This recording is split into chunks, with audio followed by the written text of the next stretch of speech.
Wednesday. Welcome everyone to the Studio City Neighborhood Council Land Use meeting on Wednesday, July 13. The time is 7:02 p.m. I'd like to go ahead and call roll. Lisa Karagian, I am here. Randall Freed. Here. Jesse Porter. Here. Lana Shackelford. Here. Richard Niederberg. Here. Dean Cutler. Here. Adele Slaughter. Here. Great. Thank you for being here, everyone. We appreciate that you are in attendance. I'll go ahead and move on to announcements, reports, and updates. I'd like to welcome Randall Freed to our committee as a member and as vice chair to the Land Use Committee. He will be an asset to me and every stakeholder in Studio City, as well as the committee. We all know him.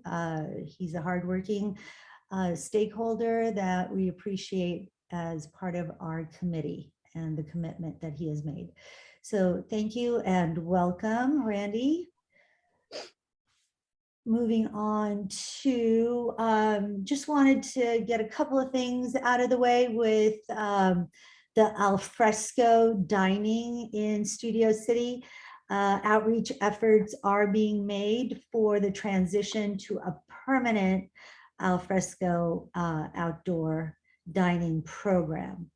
So everyone needs to be made aware of that, that the tables and chairs that you see on the sidewalks that you are walking by might become permanent.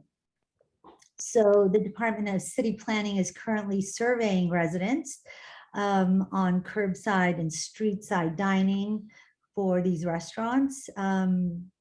And as the city discusses how to transition from the temporary measures which were in place during the pandemic to a more permanent outdoor dining experience under what is being called a reimagined LA alfresco program.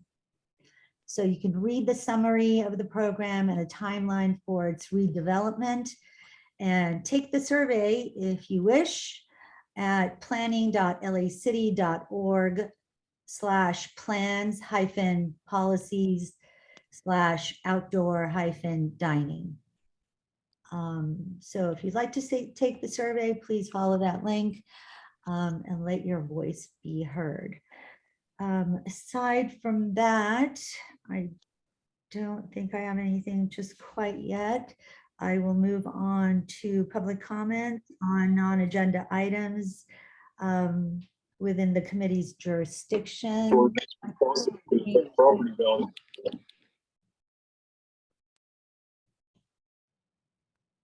Barry Johnson.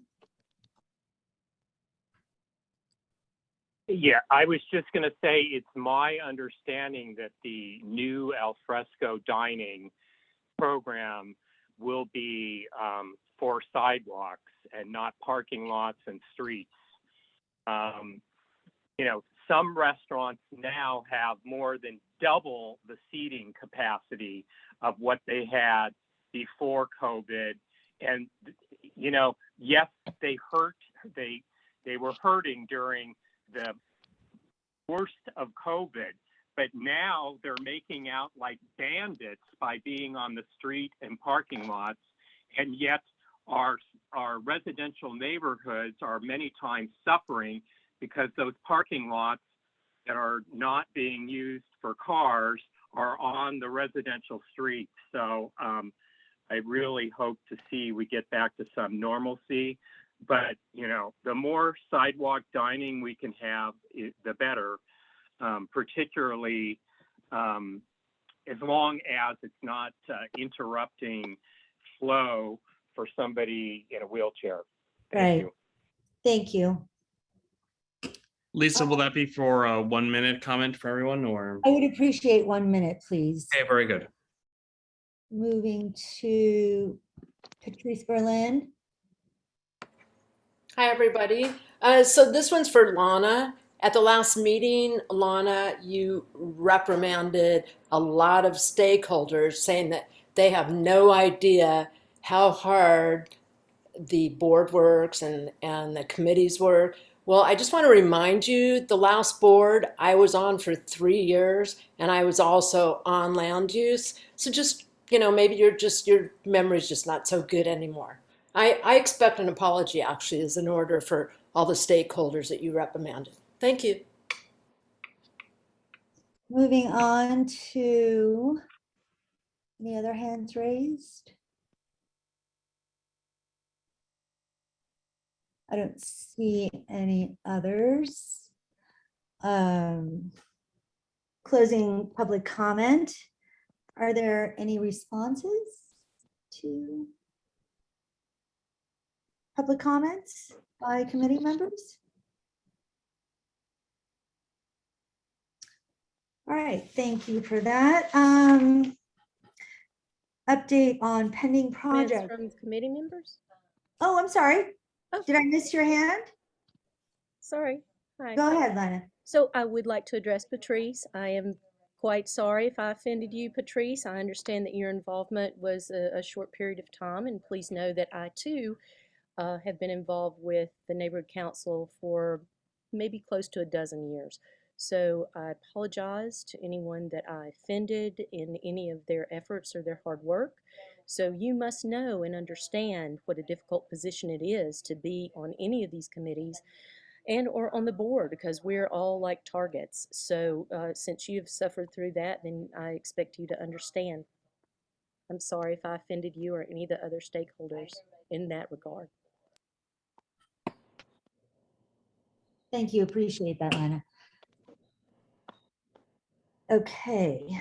Update on pending projects. So let's go ahead with my list.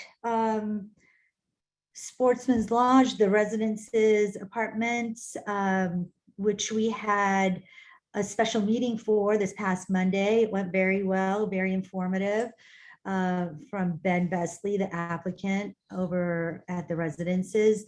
An ad hoc committee is being formed with Scott Mandel. The email address is ad hoc, HOC, interest, INTEREST at studiocitync.org. Should you have any interest in jumping on board with the ad hoc committee that's being formed with Scott Mandel, with Sportsman's or Harvard Westlake, you should go ahead and send an email to him and participate.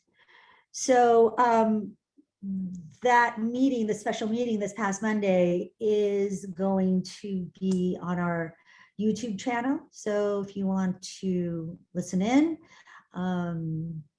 and have some of your questions answered, maybe they did during the video, which I'm sure they did. They covered all bases. Watch the video from Monday, the 11th. Correct. Yeah. July 11th. All right, so moving on, Sunswept. I do not have an update from them. Peter and his brother, Pete and his brother, are at the helm of this project. I have sent an email and have not heard back. So I think it's stalling somewhere. With the elder care facility on the corner of Ventura and Colfax, that is, where is it at? It has not been resubmitted formally just yet. They are going to refile with the updates to the application. They are further refining the design.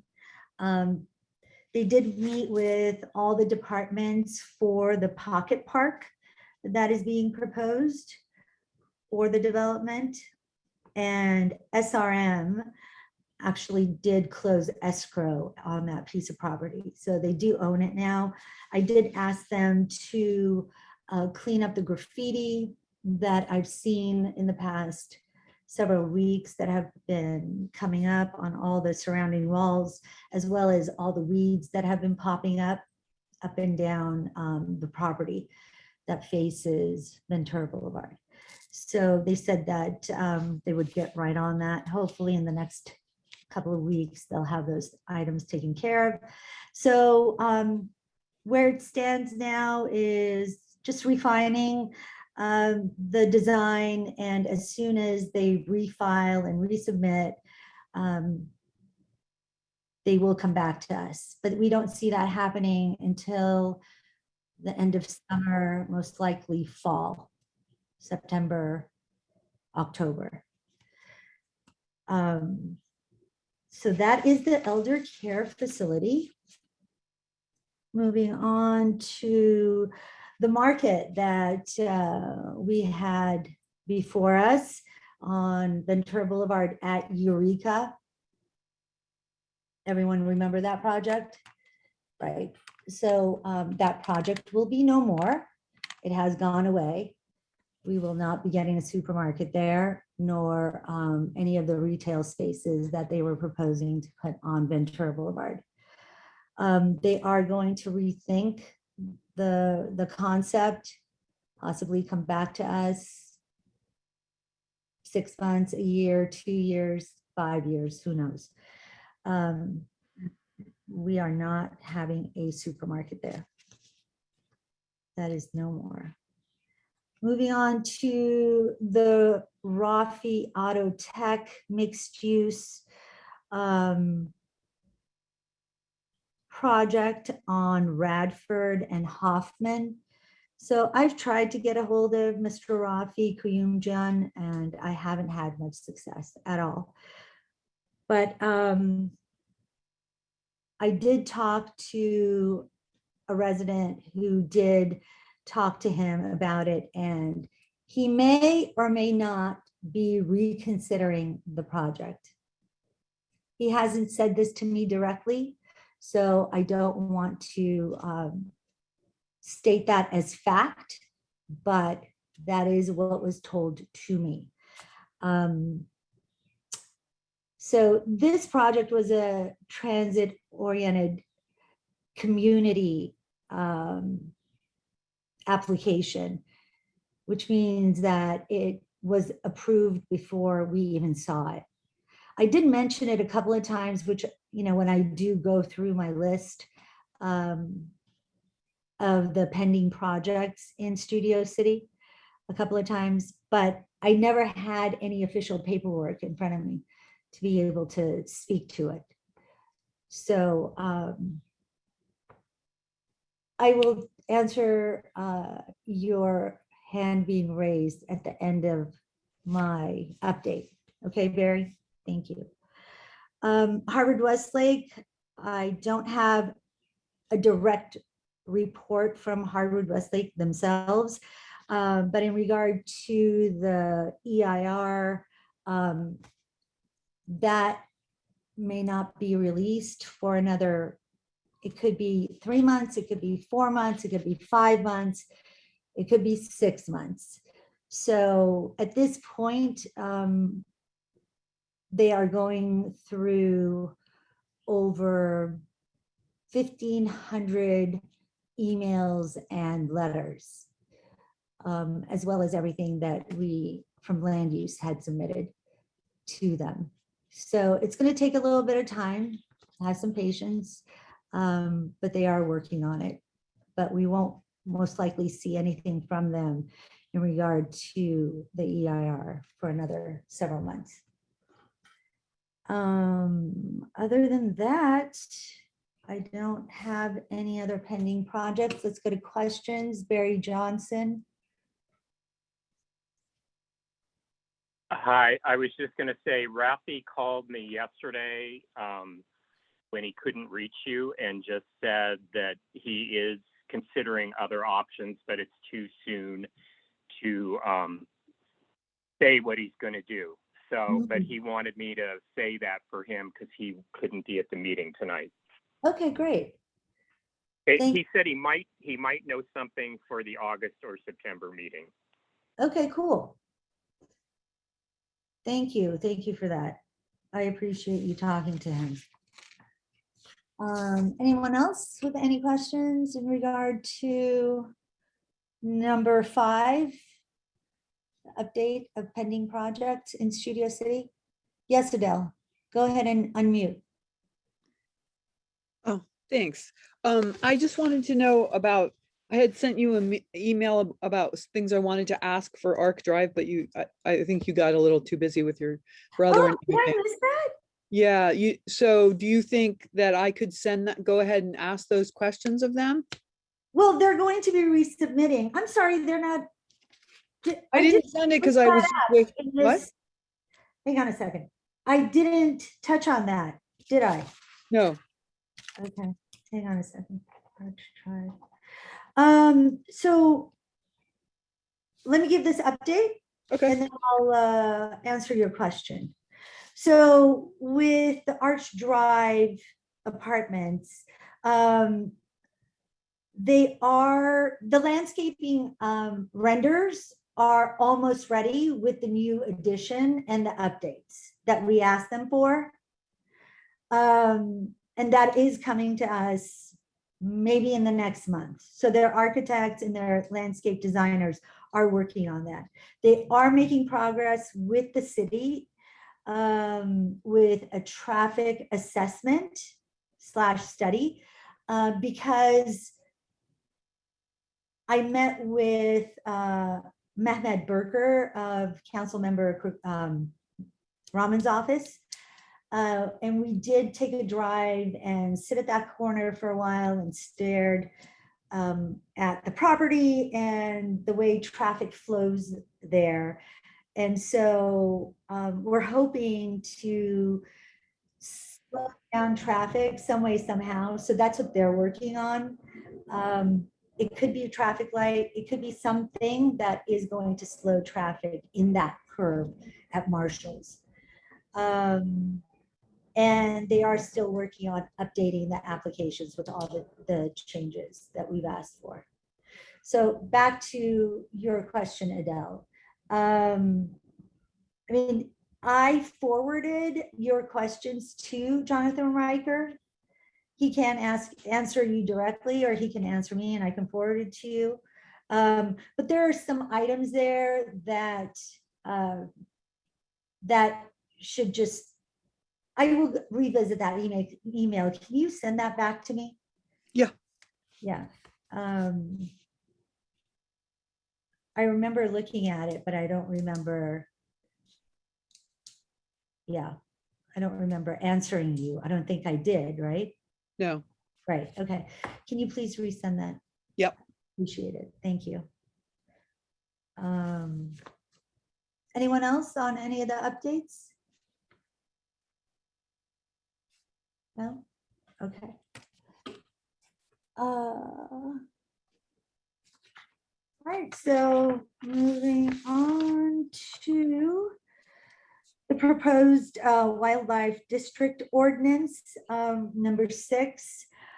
So this wildlife district ordinance proposes new development standards for land use issues like lot coverage, landscaping, setbacks, as well as grading and height limitations. So basically the ordinance includes regulations that apply to all properties within the wildlife district, as well as additional regulations that apply to lots where there are water features, open space, and other natural resources. So there was a mailer that was sent out. Not sure if you received one of these, but if you do live within the 500-foot radius of the map, which if you follow the link that's in the agenda, you will be able to see if you are part of it. So water features, open space and natural resources. Basically, the proposed ordinance will amend LA's municipal code to implement regulations to protect the environment and wildlife. So should you want to know if your property will be affected by this ordinance and what you can and cannot build on your property, follow the link that is in my agenda. Any questions or comments about the wildlife ordinance? Yes, Adele. I just was on that call for the Oh, last. great. Yeah. Yeah, I listened to it. I was number 132, so they only were at 53 when I got off. So it was very interesting. A couple of takeaways that I heard. One is that it's going to protect our wildlife. Not only does it protect native plants, but it also protects significant trees. And also it allows for wildlife to move, to continue to move. And it's in a very prescribed area. It's basically the hills right above us. I have a map, of that area. It's basically, the Santa Monica Mountains. Right. And this is a pilot program that they want to do basically to see how well it works, and then extend it to the rest of the city. One of the issues the only real issue I heard in terms of, because the homeowners are a little bit nervous about it. And I think the biggest issue that I heard on there is that I think in the fine print, if your house were to burn down, you might not be able to rebuild it to 100%. And there was a lawyer named Jamie Hall, who's an environmental lawyer, who came on and said that they should change that to make it so that people could build back their house to 100%.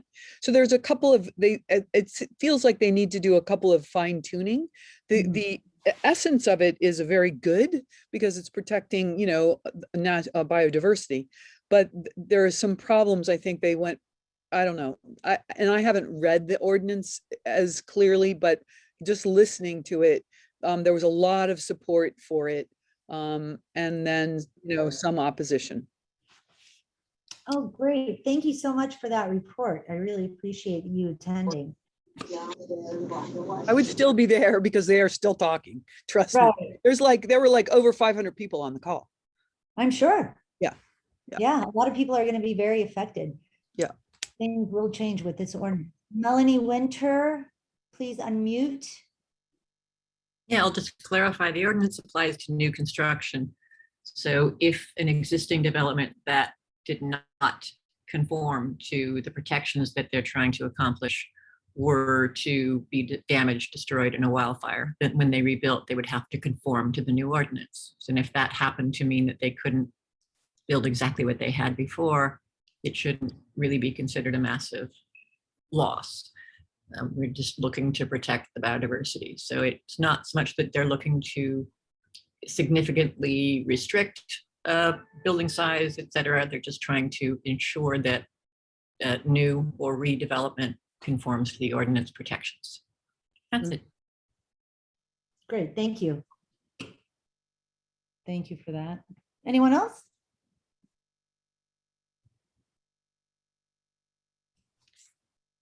Scott Mendel?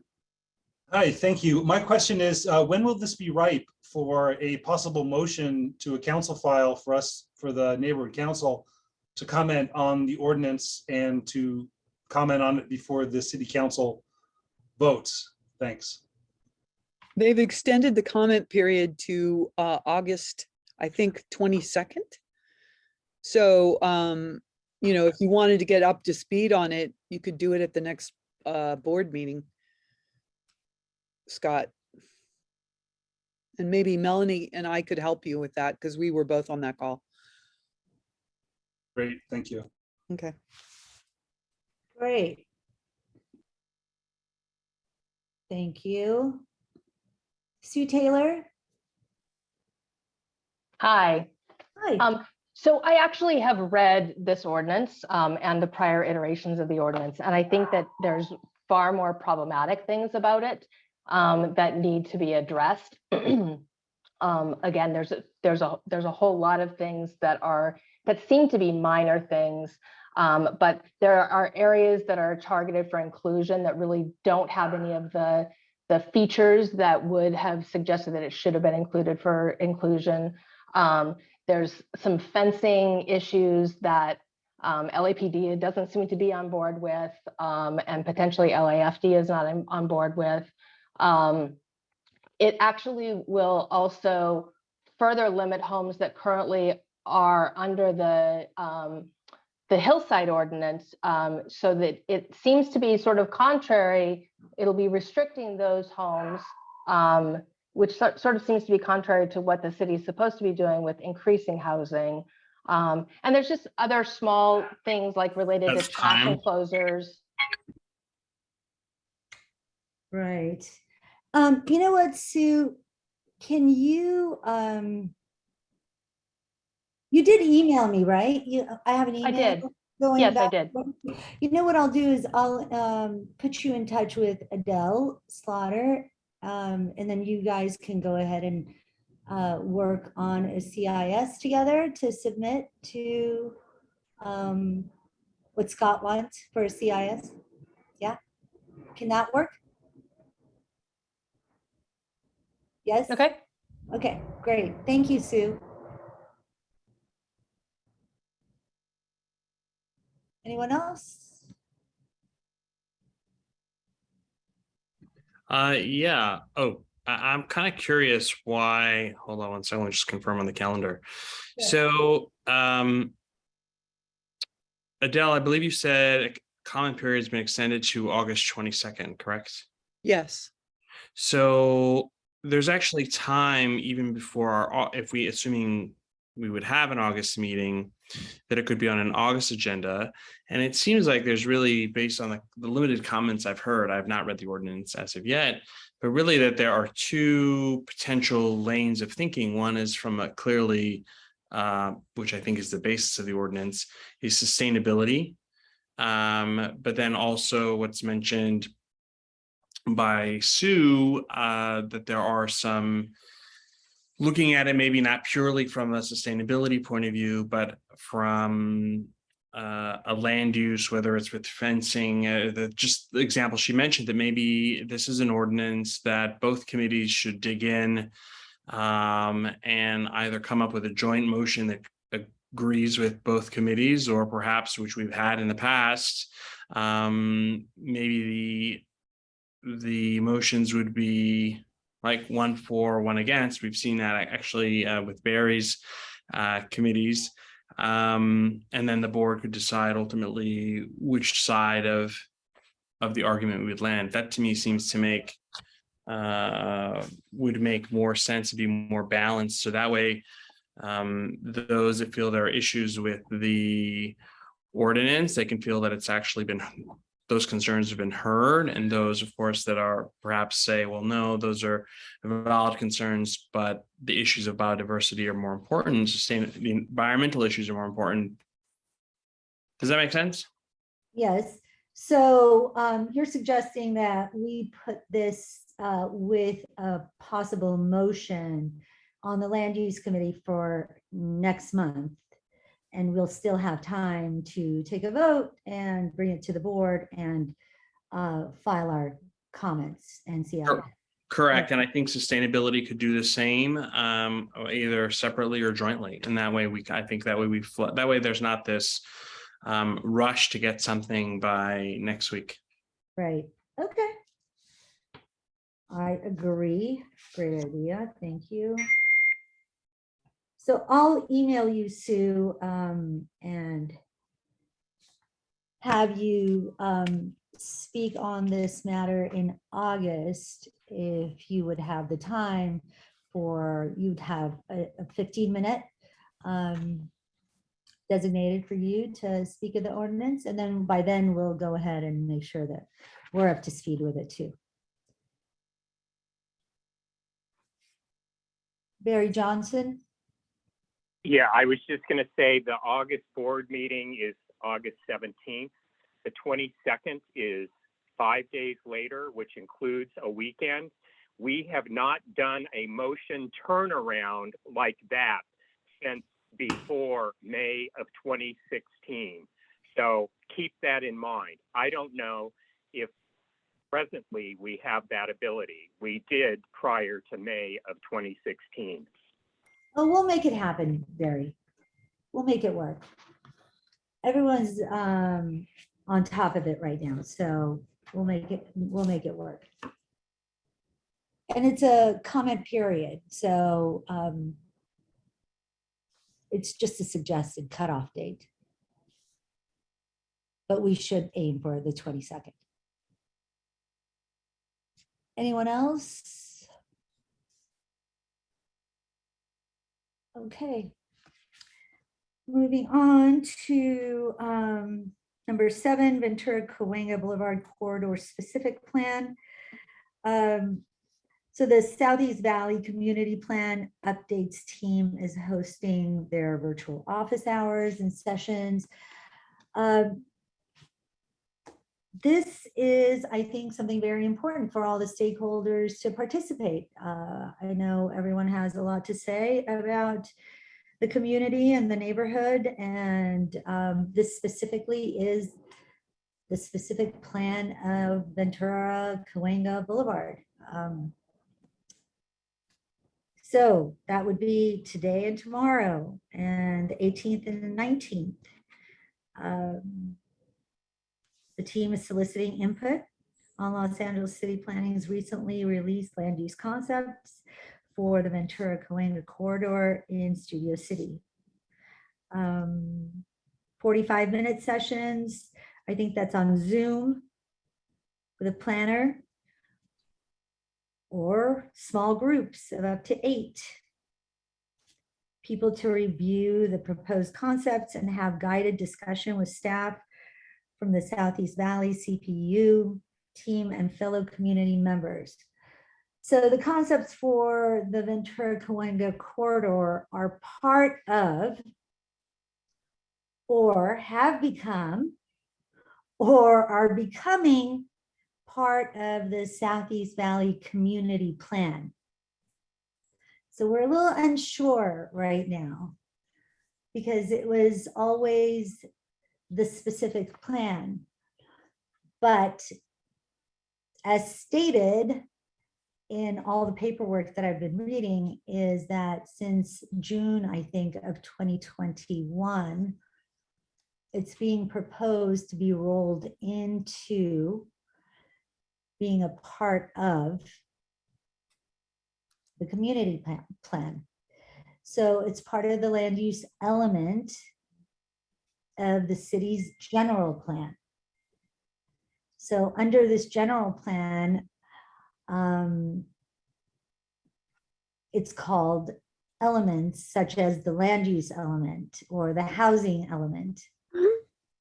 So their purpose is to guide future growth in our communities based on knowledge of current conditions, projected demographic changes, and the priorities of residents and stakeholders. So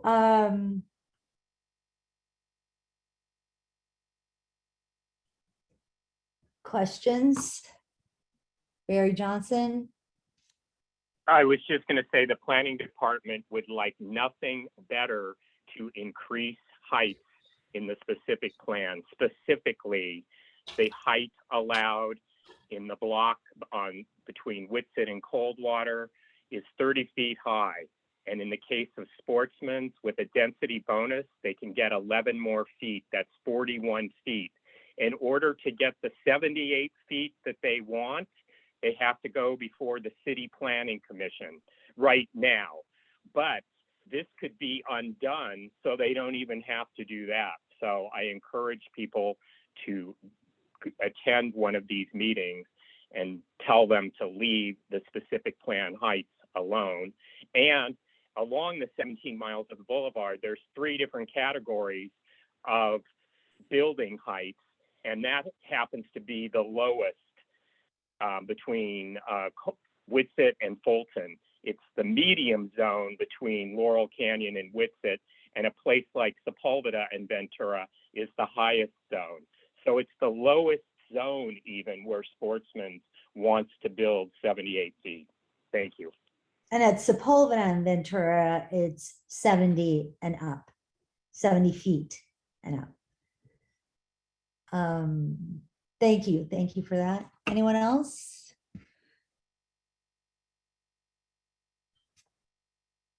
Anyone from the board? So at this point, it's outreach, it's meetings, one-on-one. They're doing everything they can to have stakeholder participation and input. So I encourage you to participate. And moving on to the plan to house LA, the housing element is also up to be revamped. So right now there's a lot going on with the rezoning. I think I included some links last month as well with the housing element, with the specific plan, community plans. So there are a lot of changes going on that are up and coming. So the Department of City Planning is pleased to announce that the California Department of Housing and Community Development determined that the city's adopted housing element 2021 to 2029 is now in full compliance with state law. There is a Senate bill. I did include the link to the legislation that is giving the city of LA until February 2025 to implement a key component of the housing element, the city's rezoning program. So there's going to be a lot of changes. Barry, did you have a question or a comment rather? I was just going to say in the next 8 years, according to this plan, Studio City has to come up with 4,345 more units. And if you look at the map, they aren't including anything on Ventura. So that's 543 units a year for 8 years.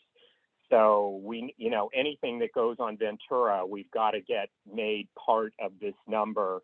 So we don't have to have 6-story buildings on all the Moore Park corners. That would be Moore Park Colfax, Moore Park Laurel, Moore Park Whitsett, and Moore Park Coldwater, which all have pretty much single-family homes right behind them. Can you imagine having that home and that corner having a 6-story building? There's also at Carpenter and Moore Park, also where they want to rezone R1s into multifamily housing, which again would have 45 feet, possibly 56 feet units, with to the north shadowing single family homes. So, I mean, this map is something we definitely have to change and get our allotment coming from anything that's forced upon us on Ventura Boulevard. Thanks. Thank you for that. Can I So just ask one question? Why wouldn't the building on Ventura Boulevard be included in our allotment for Studio City? It's really strange. The map that they did left out the specific plan. And they did it in Sherman Oaks too, but Sherman Oaks has to come up with like 8,800 new units because they're a lot bigger than us, but they go all the way to Oxnard. So their plan is. well, it's encroaching the residential instead of just Yeah. staying on Ventura or the commercial zones. It's starting to look like it's going to be encroaching the residential areas. I'm sorry to interrupt, Barry. Go ahead. Oh, no, I was just going to say Sherman Oaks has the luxury of vacant lots up by Burbank Boulevard and Sepulveda and all the way to Oxnard that's a little more industrialized, but they could build housing there. We don't have anything like that. because we don't go any farther north than the 101. So we've got to get our unit count really from Ventura Boulevard within not going over, 45 feet, but so we don't encroach on our single family neighborhoods. But then it becomes kind of a catch-22 when you don't want to build on Ventura Boulevard. So, Well, I'm perfectly fine with Sportsman's doing 41. The thing they showed us the other night, if it was all 41 feet, I could go with that. But see, they want it all. well, like I said, when they came to us in October, November, that 520 units is way too excessive, and they need to rethink it. And I will never support that project. I've said it before and I'll say it again. It's too much for that lot. Richard Niederberg? Yeah, a number of years ago, I worked on something they called the Income Control Ordinance before the civic plan. Is it possible to come up with something like that to kind of slow things down a little bit while they think it out? What's sorry, it I called? didn't What's it called understand that. again, Richard? What's it called? It was called the interim control ordinance that helped things still waiting for the specific plan to come in. So it seemed to work. Can we do another one of those again? But Do you you have have to get a council member to agree to that. Is that politically feasible? I think it's unlikely from Rahman or Krikorian. Well, Ramen is very pro-development, so if you were to figure out how to say, like, I like what you said, Richard, that, we're not against development, but we want to slow it down and make sure, like what Lisa was saying, we don't want a 520 apartment building there. We want something more that's more suited to the neighborhood. So, we're not against development, but we want to have it slow, measured. Isn't that what you're saying, Lisa? Yes, oh yeah, I've always said that. Yeah.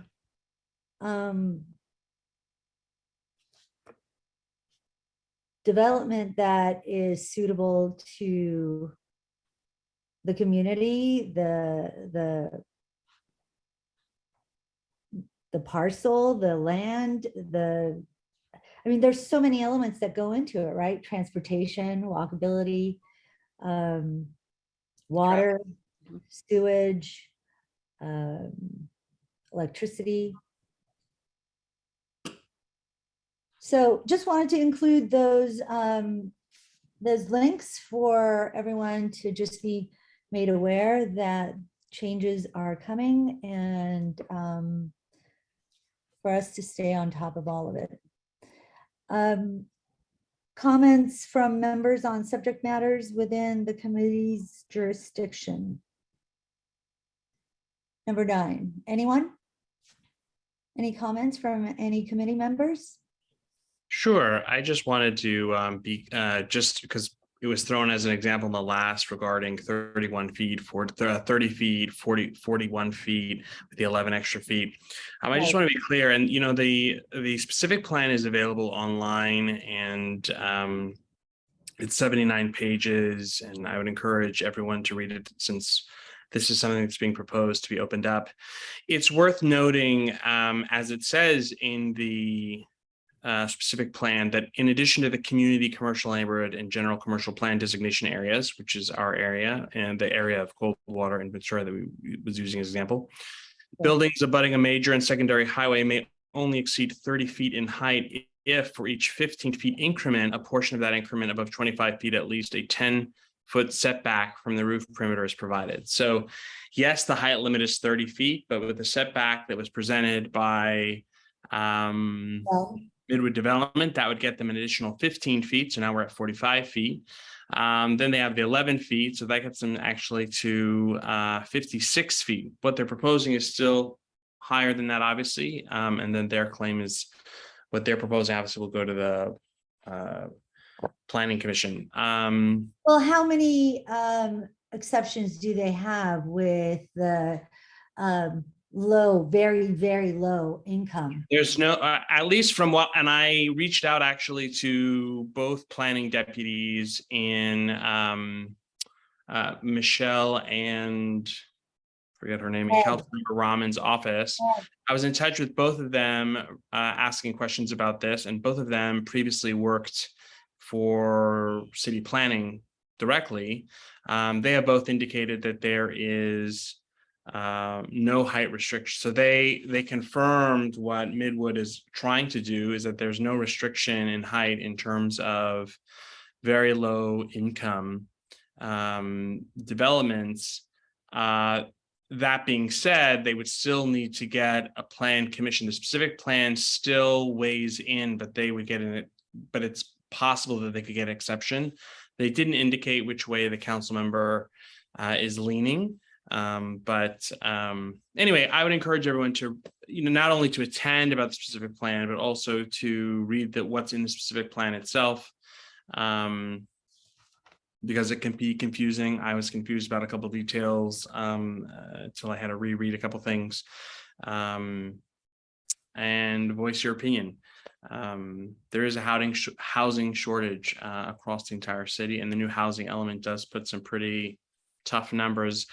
And the only other thing I would say is there are plenty of places throughout the entire city and in Studio City, where there are apartment buildings that abut single family residents. That's, I don't know, to me, that's just part of living in a city, a reality. But anyway, now I'm rambling. So I encourage everyone to read the specific plan.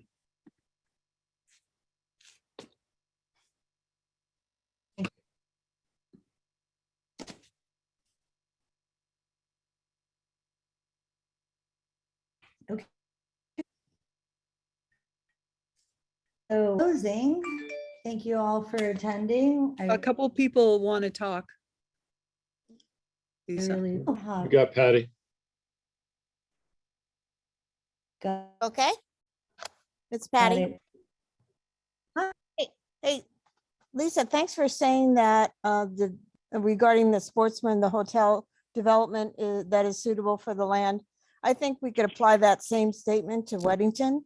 The Weddington property is way overdeveloped for that land. So I'd like to just enter that in the books, that comment. Thank you. Sure, thank you.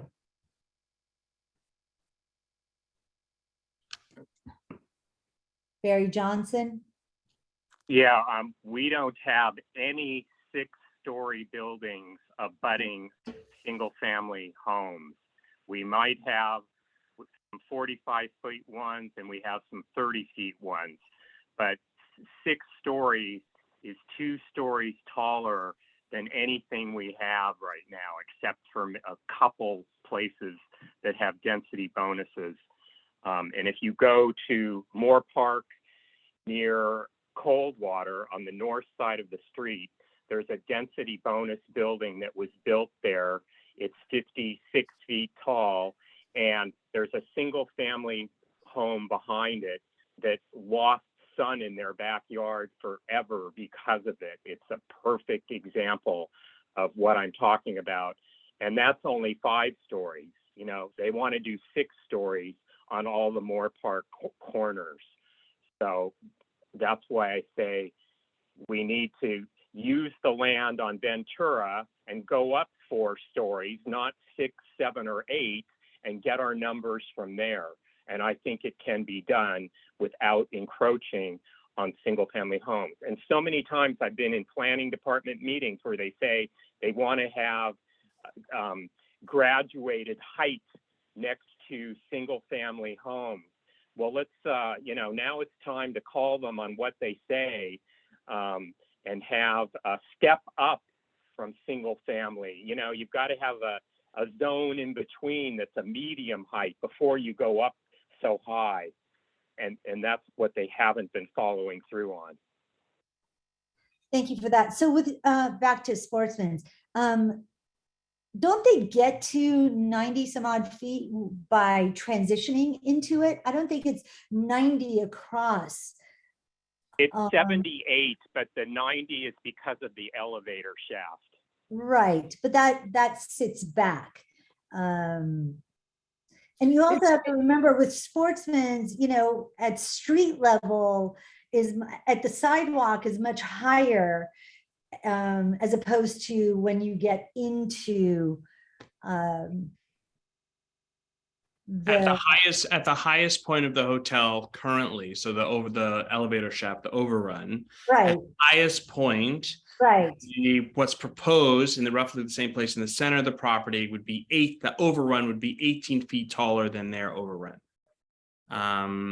But yes, you are correct. If in terms of where the building starts is actually below grade, and the front buildings are precisely, the front row of buildings is precisely to 45 feet. Not to get us too far down the rabbit hole of talking sportsmen, since that's not on our It's agenda. okay. We need to talk about it and we need to hear it. So Yeah, but it's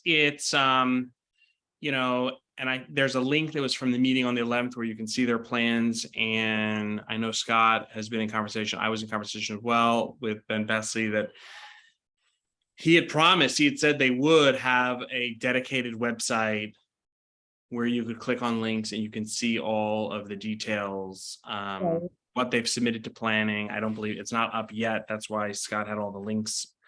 But I encourage people to look at that, and you can see, it's not 94 feet at the sidewalk of Ventura Boulevard that they're proposing. it starts. I think the bigger challenge, frankly, is traffic mitigation when you have 520 new, Right. units, and presumably not everyone's walking to work.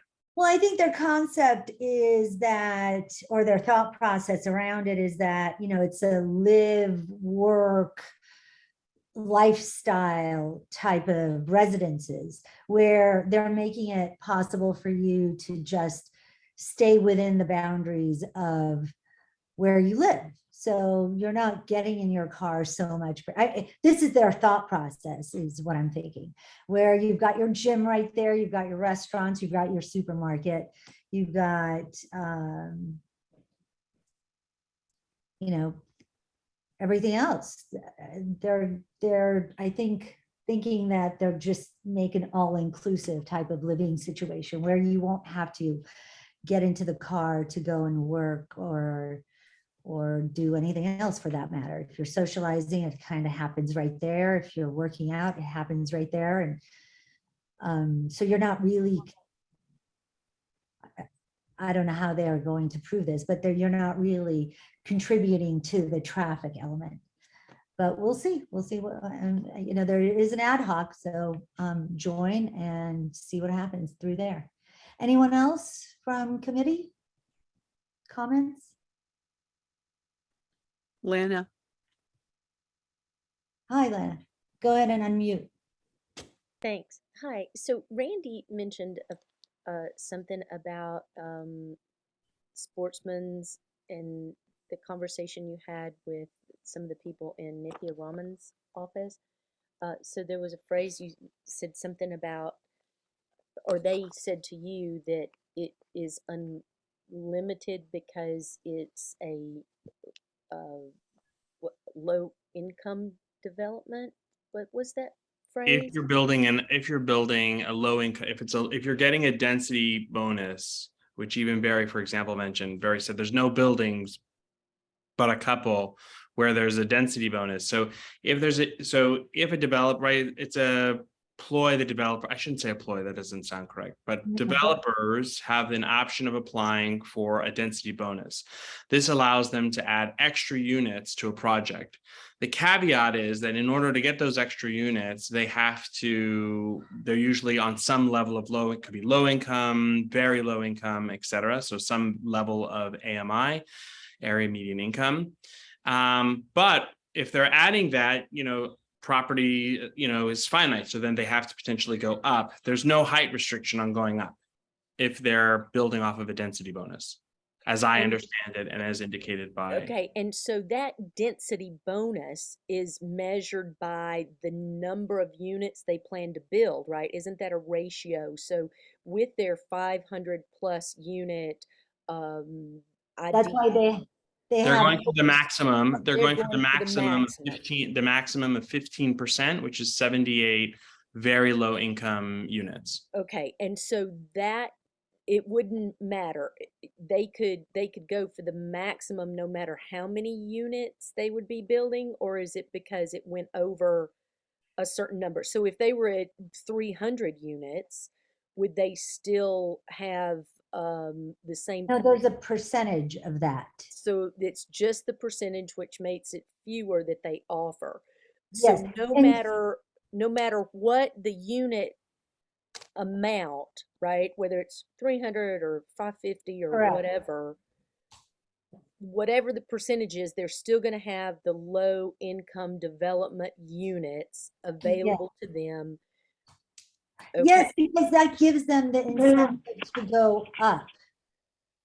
So that property, if you listen to what Ben was saying, that property is zoned to build over 600 units. So they can Sure. potentially build over 600 to 800, I think, units. Well, that's what I'm asking. So it's a percentage based on the number, right? So if it were less than 500, they're still going to have low income units. Does that still allow them the height, or is it because they have over a certain number within that percentage that makes them go higher? So at 500, when they have 78 units, they can still go even higher? As proposed, right? So that's wherein lies, like, any developer can, in theory, they can propose whatever they'd like to an extent, right? Within the confines of zoning. They can propose we're going to build one tower of all these units and we're going to be 20 stories. They could propose it and they could argue that it's a density bonus. But obviously the community, city planning could say, hey, your property is, I think it's 6.5 acres. Your property is huge. You don't need to do it all in one tower going straight up, right? So it's how they're proposing it currently, that there'll be one tower set back in the middle of the property that's going to be that high, but it's being built below grade. So will it really look as tall as it actually is? I will leave that up to stakeholders to decide. They can propose it, but that's why city planning or neighborhood council, we all get to weigh in and say whether we think that what they're proposing is reasonable or not. I think that's always the mix, right? There's what do we think is reasonable, but they're as a developer operating what within the law or the rules of zoning, what are the ingredients that we can make something of? And we can either say we like it or we don't like it. And Right, to recoup their investment really is what I see, because there's no limit. It just seems that if they're allowed to have the density bonus at, say, a 300 unit building versus a 500 unit building, it really doesn't matter. They're still allowed that unlimitedness, right? They're not allowed anything over a okay. certain amount without the CPC approving the exception. Okay, So we'll wait and see. thank you. Thank you for all of that, everyone. Anyone else? All right, I move to adjourn. Thank you, everyone, for attending. It is now 8:01. Have a great evening and a great month. And I'll follow up with Sue Taylor and Adele, and we'll make this happen for next month. All right, thank you so much.